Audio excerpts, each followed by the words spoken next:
Salah satu mobil yang bikin kita nengok di IMS 2026 di belakang gue ini nih. Ini namanya Kia PV5. Tapi kata Kia ini masih konsep ya. Sebenarnya di Eropa itu udah dijual, di Korea pun juga udah dijual, tapi ini yang setir kanan pertama kali kayaknya ya. Di Inggris ada belum sih? Pokoknya ini yang setir kanan dan ini full EV. Tapi yang menarik dari mobil ini adalah bentuknya ganteng banget, serius. Dari depan, samping, belakang, ya belakangnya mungkin love and hate relationship ya. Tapi yang depannya cakep banget ya. Gua suka ngelihatnya, dan kalau di Eropa ini dibilangnya pesaingnya VW ID Buzz, tapi versi yang lebih terjangkau. Dan mobil ini bisa menjadi mobil buat harian, ya, buat konsumen langsung, atau buat bisnis, karena banyak banget konfigurasinya. Tapi yang dikasih sama Kia di Indonesia ini tipe yang low roof, jadi ada yang high roof sama low roof. Yang high roof itu sampai 2 meter lebih, yang low roofnya itu sekitar 1,9 meter. Nah, sama ada yang short wheelbase dan long wheelbase, tapi ini yang short wheelbase. Yang long wheelbase itu hampir 5 meter, 4,9 sekian. Yang ini 4,6 sekian. Ya, jadi secara dimensi ini mobil besar, tinggi, dan dari samping dia tuh kotak sempurna, lurus aja begitu. Tapi kalau secara lebar ya, dia tuh nggak lebar-lebar amat seperti yang kita lihat gitu. Gue pikir nih bakal 2 meter lebar, ternyata cuma 1,9 meter aja.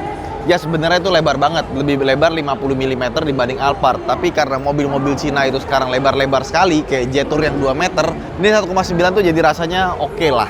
Terus dia sendiri juga ada beberapa pilihan baterai, tapi katanya masuk Indonesia mungkin yang sekitar 460 kilo. Nah, di depannya ada charger. Ini enak nih, karena mobil kayak begini, kalau chargernya di depan, tinggal naruh aja, kita nggak harus takut, wah nih ke kiri apa ke kanan nih, udah langsung tarik aja ke depan, ya. Ada AC, ada DC, ya, dan karena dia pakai eGMP platform, kencang banget, ngecasnya bisa sampai 350 kW. Ya, tutup lagi. Kita buka dulu yuk. Nah, kita buka bagian depannya. Ini ada yang sedikit lucu karena kap mesinnya ini itu bukan dari bahan besi, ya. Dia tuh lihat tuh, kayak semacam komposit gitu ya. Atasnya plastik, bawahnya tuh kayak fiber gitu, tapi bukan karbon. Kita taruh di sini. Nah, ini karena mobil bisa dipakai buat niaga juga, harus isi maintenance ya. Jadi buat ngebuka baterainya gampang. Ya kalau misalkan bukan baterai, aki lah ya. Sebenarnya bilangnya 12 volt battery. Gampang.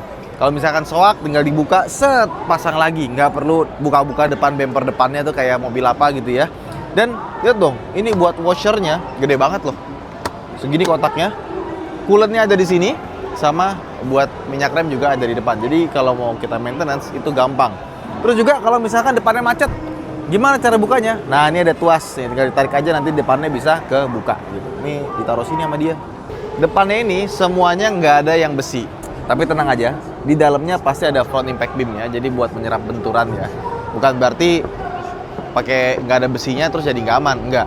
Nah, di atas sini ada lampu LED DRL yang bentuknya keren ya.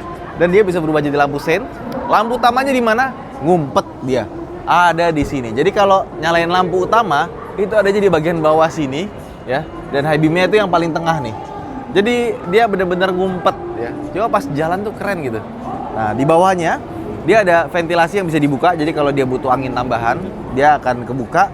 Tapi kalau misalkan lagi di tol dia butuh aerodinamika, tinggal ditutup aja. Secara otomatis. Ya. Samping. Nih, lihat tuh. Tegak sempurna ya, dan panel ini tuh plastik, baru sini bodi beneran pakai besi. Peleknya ini kayak velg Kia yang kita lihat sekarang ya. Jadi dia kotak gitu bentuknya, dan dia tuh lucu. Bagian depan sini pakai dop ya. Jadi di balik ini dia tuh ada baut, gua nggak tahu dia baut 5 atau baut 6 ya. Nah, bannya sendiri dia pakai 215 65 R16, bawahnya pakai Nexen. Ini lihat nih, kacanya besar sekali. Ini sayangnya nggak ada kuncinya. Gue pengen tahu kalau misalkan kita turunin kacanya, dia tuh bener-bener bisa sampai bawah atau masih nyisa ya. Dan handle pintunya yang bagian belakang, dia tuh pintu geser, tinggal kita pencet aja, dia akan tergeser secara elektrik.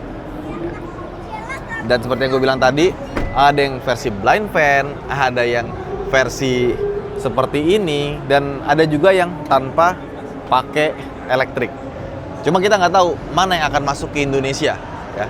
Kaca tengahnya juga bukanya digeser ya, nggak bisa turun ke bawah. Ke belakang, untuk varian yang standar, bukan yang long wheelbase, itu cuma segini aja panjangnya. Dan kacanya di belakang juga gede. Bagian panel sini, ini juga dari plastik.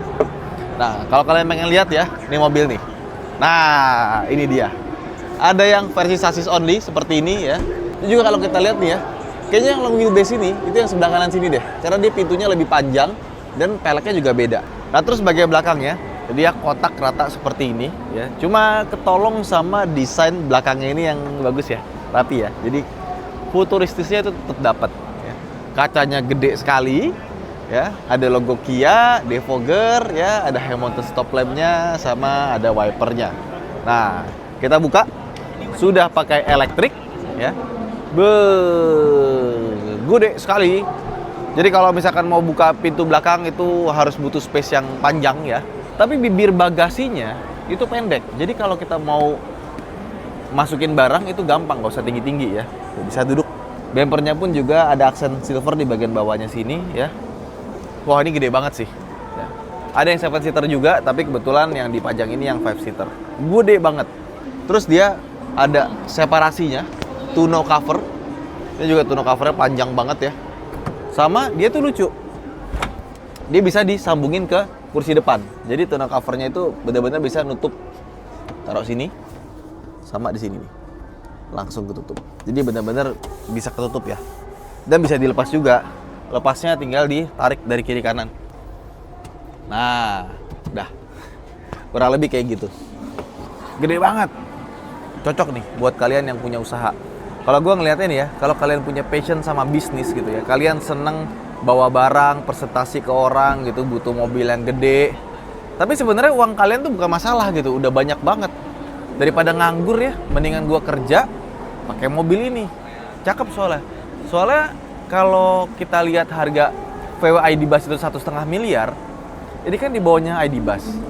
Kayaknya susah buat jadi murah. Let's say di bawah 500 juta kayaknya nggak mungkin ya. Mungkin bisa 1 miliar kecil atau hampir 1 miliar. Jadi kalau misalkan menurut kalian uang nggak masalah ya, dan pengen kerja gitu ya, pakai mobil yang bagus, cakep, buat branding perusahaan juga cakep, ini pas banget.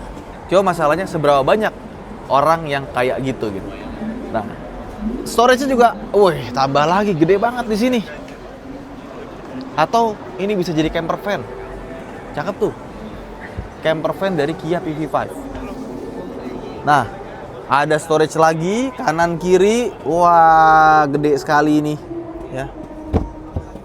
Ada tempat buat naruh barang lagi sebelah kanan, sebelah kiri juga. Dan ini tuh ada kayak garis gitu, ada titik-titik, kayaknya bisa naruh baut ke dalam nih. Ini ada gambar apa nih? Ada gantungan, ada tas. Kayaknya bisa dikasih sesuatu. Ya.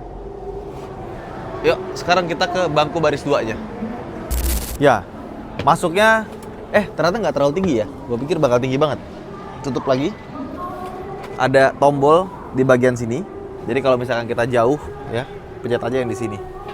Nah, di belakang sini itu gede loh. Kaki kita tuh bisa turun dengan sempurna, dan kalau misalkan kita pengen santai, dia nggak ada ottomannya. Tapi kita bisa masukin kaki kita ke depan sini tuh. Kayak dikasih tempat ya. Jadi kalau kita pengen tiduran, bisa nggak dibelakangin lagi? Ya. Oh, bisa begini sih.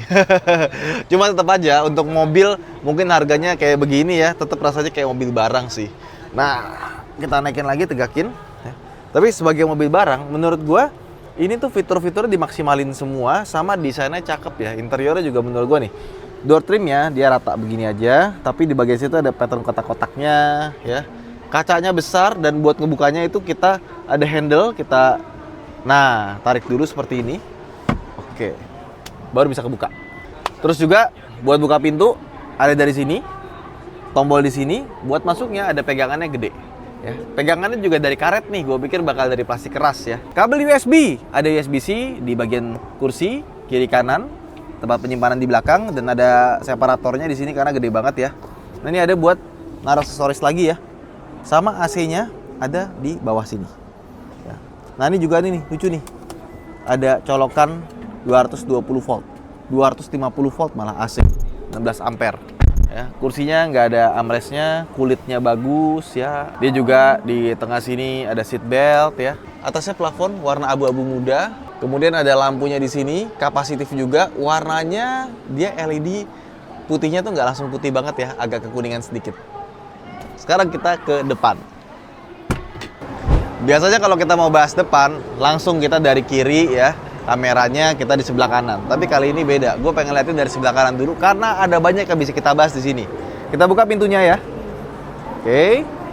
Lihat dong. Door trimnya lain daripada yang lain. Coba mendekat. Ini kita bisa duduk di sini ya. Sambil ngejelasin door trim. Pertama, power window ada kiri kanan ya. Sama buat spion ada di sini. Buka pintunya, kita naikin ke atas, dan buat nariknya itu bisa pegang yang atas ini atau yang bawah ya. Tapi ini juga bisa dipakai buat naruh barang-barang nih. Bahkan di bawah sini dikasih rubber finish ya, jadi ada karetnya. Kalau kita naruh sesuatu itu nggak bikin berisik, ada yang nahan. Nah di bawahnya ini ada tempat penyimpanan gede sekali ya, tempat naruh botol. Ini kayak cup holder lagi versi yang kecilnya. Di bawahnya lagi ada tempat buat naruh barang lagi. Jadi banyak banget. Nggak cuma itu, coba kesini nih. Nah, ada tempat buat naruh barang bawaan dan ini dalam loh. Wih, tangan gue bisa masuk, ya. Karena seperti kalian lihat tadi, ini kita buka ya. Jadi ini kan floornya di sini nih, ya. Sama ini karpetnya kayak karpet karet, ya. Ini nggak gampang scratch ya. Jadi kalau kita buat naruh barang, terus barangnya kita geser-geser atau misalkan kita nggak mau kena air gitu kan, nah ini bisa gampang dibersihkan nih, nggak harus kita tambahin karpet dasar lagi.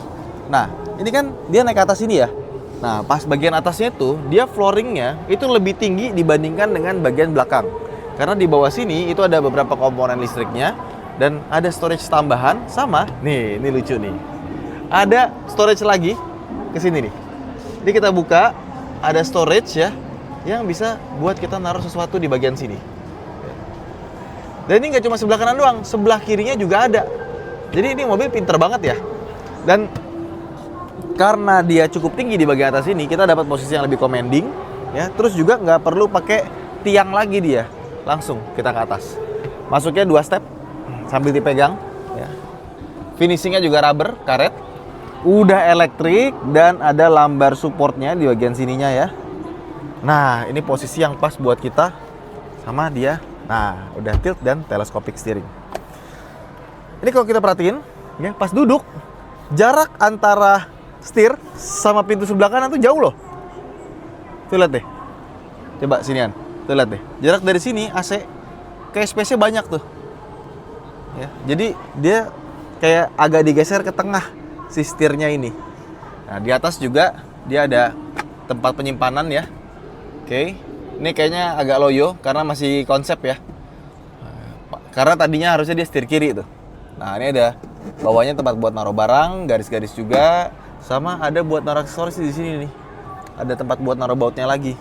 Ini ada AC, leveling headlamp, terus electronic parking brake, sama untuk ngatin vehicle stability control. Ini untuk fuse ya.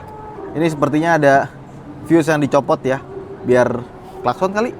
Biar nggak bisa dibunyiin. Kita taruh lagi. Oke, dan buat buka kap mesinnya ada di bagian sini. Terus jadi selektornya itu sama mobil Hyundai Kia Group itu sama. Modelnya diputar, P-nya ditekan. Sama buat nyalainnya ada tombol EV di bagian sini. Dipencet dia akan nyala. Ya. Coba sekarang dari sebelah kiri. Set. Nah, sekarang dari bagian sebelah sana nih kameranya, biar enak ya. Ini dia desain interiornya. Bagus, gue suka kombinasi warnanya bagus, bahan-bahan di joknya juga enak ya. Armrestnya itu juga pas. Jadi sebelah kanan ini karena ada bagian empuk-empuknya, kita naruh tangan tuh enak. Sebelah kiri ini agak kurang turun sih, jadi sedikit ketinggian nih armrestnya. Harusnya bisa dibikin tek tek tek tek, bisa diatur levelingnya ya. Tapi so far ini untuk sebuah mobil van seperti ini ya, posisi duduknya enak. Ya, pas gitu. Bisa ditinggiin juga kalau misalkan kalian ngerasa kurang pas ya. Cuma karena depannya itu pendek, depan itu nggak kelihatan seberapa deket itu antara moncong depan mobil sama mobil depannya. Ya, pas loh. Setirnya besar, agak sedikit mengkotak, tombol-tombolnya lengkap, ada ADAS-nya, lane keeping assist-nya, sebelah kanan audio juga lengkap ya. Terus untuk regen-nya, dia kayak ada pedal shifter gitu, sama seperti Hyundai atau Kia Group yang lainnya ya. Nah, tuas-tuas lampu normal ya, sena juga di sebelah kanan, udah auto-autoan semua. Nah, ini yang agak sedikit anomali karena dia punya layar besar di sini, di mana biasanya mobil dari Hyundai Kia Group itu tombolnya banyak. Tombol AC-nya lengkap, tombol entertainment-nya lengkap. Ini kan mati ya.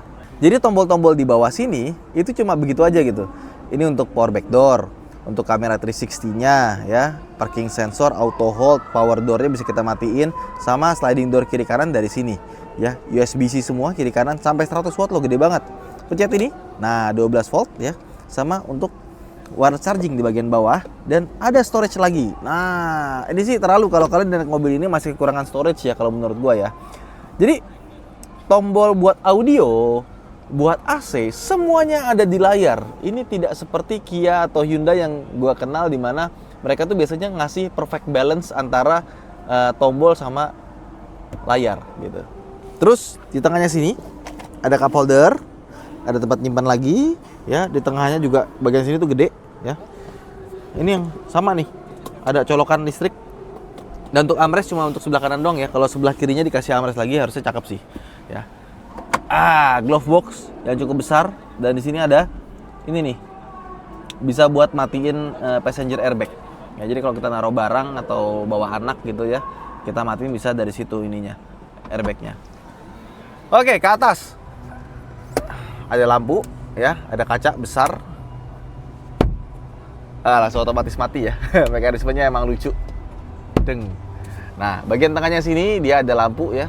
Oh, tombolnya kapasitif juga untuk matiin door-nya, sama ini nyalain lampu semuanya. Semuanya kapasitif di bagian sini.